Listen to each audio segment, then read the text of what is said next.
उसमें तो ट्रांसपेरेंसी रहेगी और हम लोगों के लिए बहुत अच्छी बात है, लेकिन इस वजह से हमारी बहाली को क्यों नुकसान पहुंचाया जा रहा है, इसको रिज्यूम क्यों नहीं किया जा रहा है? हमारे माननीय शिक्षा मंत्री जी का विधानसभा में ये स्टेटमेंट था कि 5 अप्रैल को कंप्लायंट केस की मेंशनिंग करा के जल्दी ही इसकी सुनवाई कराएंगे और इस केस को डिस्पोज करके जो शिक्षक बहाली 2 साल से लटकी हुई है इसको हम पूर्ण करा देंगे। अब सबसे बड़ा सवाल ये है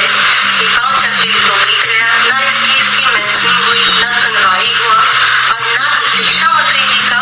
कोई स्टेटमेंट आया है कि आखिर विधानसभा में बोलने के बाद भी उन्होंने क्यों इस केस की मेंशनिंग नहीं कराई और ना ही इस केस की सुनवाई हो पाई। जब हमारे शिक्षा मंत्री जी विधानसभा से झूठ बोल रहे हैं तो हम 94,000 शिक्षक अभ्यर्थी जो हैं वो किस पे भरोसा करें और हम किसके भरोसे बैठे कि हमारी जो बहाली है जो कि 2 साल से अधर में लटकी हुई है ये पूर्ण हो जाएगी। हम शिक्षक अभ्यर्थी ग्रेजुएट करके 2 साल टीचर ट्रेनिंग करके CTET क्वालिफाई करके हर जगह घूम घूम के फॉर्म डाले हैं इस आस में कि अब हम लोग टीचर बन जाएंगे और हमारी नियुक्ति हो जाएगी। 2 साल बीत गया, ये बहाली अब तक पूर्ण नहीं हो पाई है। आखिर जब हमारे शिक्षा मंत्री जी ही झूठ बोल रहे हैं फिर हम किसके भरोसे बैठे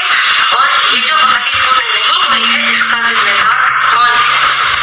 माध्यमिक शिक्षक अभ्यर्थी और 1.5 सालों से मानसिक उत्पीड़न झेल रहे हैं, आप प्रोसेस आगे क्यों नहीं बढ़ा रहे हैं?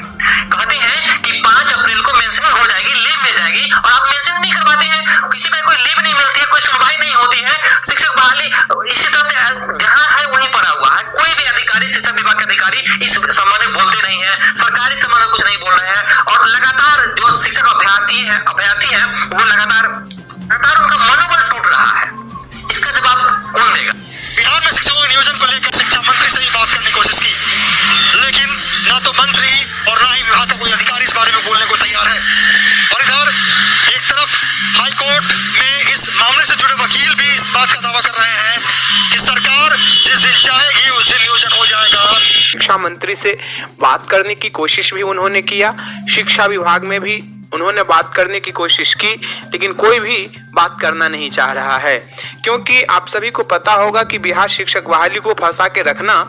इन सभी मंत्रियों का और अधिकारियों का प्राथमिकता है। ये चाहते ही नहीं कि बिहार में शिक्षकों की बहाली की प्रक्रिया जो है वो पूर्ण हो, क्योंकि बिहार शिक्षक बहाली यदि पूर्ण हो जाती है तो इन सभी से कोई नहीं कुछ पूछेगा और इनकी वैल्यू जो है वैसे ही घट जाएगी। इनका मानना ये है, मुझे जहां तक लगता है। इसी बीच आप सभी को पता होगा कि कुछ लोग दिसंबर सीटेट या जनवरी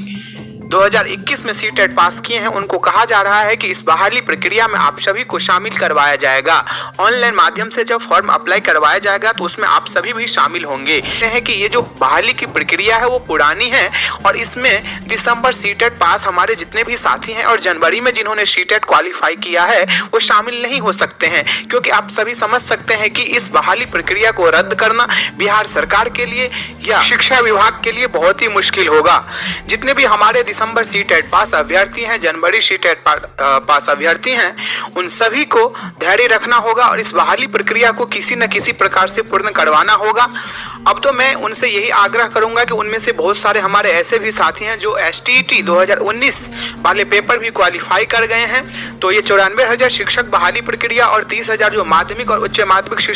शिक्षकों की बहाली की प्रक्रिया है उसे पूर्ण करवाने में अपना सहयोग दें और कुछ लोगों के चक्कर में ना पड़े, नहीं तो उनका भविष्य वैसे ही खराब है, उनका भी हो जाएगा जो उनके चक्कर में पड़ेंगे। क्योंकि आप सभी समझते हैं कि पटना हाईकोर्ट के द्वारा तत्काल नियोजन पत्र देने के लिए कह दिया गया है और दिसंबर सीटेट को इसमें शामिल नहीं करने के लिए कहा गया था, क्योंकि कट ऑफ डेट जहां तक है वहीं तक होना चाहिए, ये कोर्ट का कहना है। तो आप सभी जानते हैं बिहार शिक्षक बहाली प्रक्रिया बहुत ही दिनों से अटकी पड़ी है और कुछ असामाजिक लोग जो हैं वो बार बार कोर्ट जा रहे हैं, इस वजह से भी है। और हमारे जो साथी हैं वो एकजुटता से एक मंच पे आकर के और इस बहाली प्रक्रिया को आगे बढ़ाने की पूरी कोशिश करते हैं, लेकिन उसके बावजूद बिहार सरकार जो है वो चाहती ही नहीं है कि इस बहाली प्रक्रिया को पूर्ण किया जाए। तो साथियों, जब भी आप सभी के द्वारा एक मंच पे आने के लिए आग्रह किया जाता है, कोई भी साथी आपको आग्रह करते हैं, चाहे वो ट्विटर का मंच हो, चाहे वो कहीं भी हो, चाहे कोई भी मंच हो, तो आप सभी उस मंच पे जरूर आइए, क्योंकि ये बहाली प्रक्रिया जो है वो बहुत ही पुरानी हो गई है और इसको पूर्ण करवाना बिहार के युवाओं के लिए बहुत ही जरूरी है।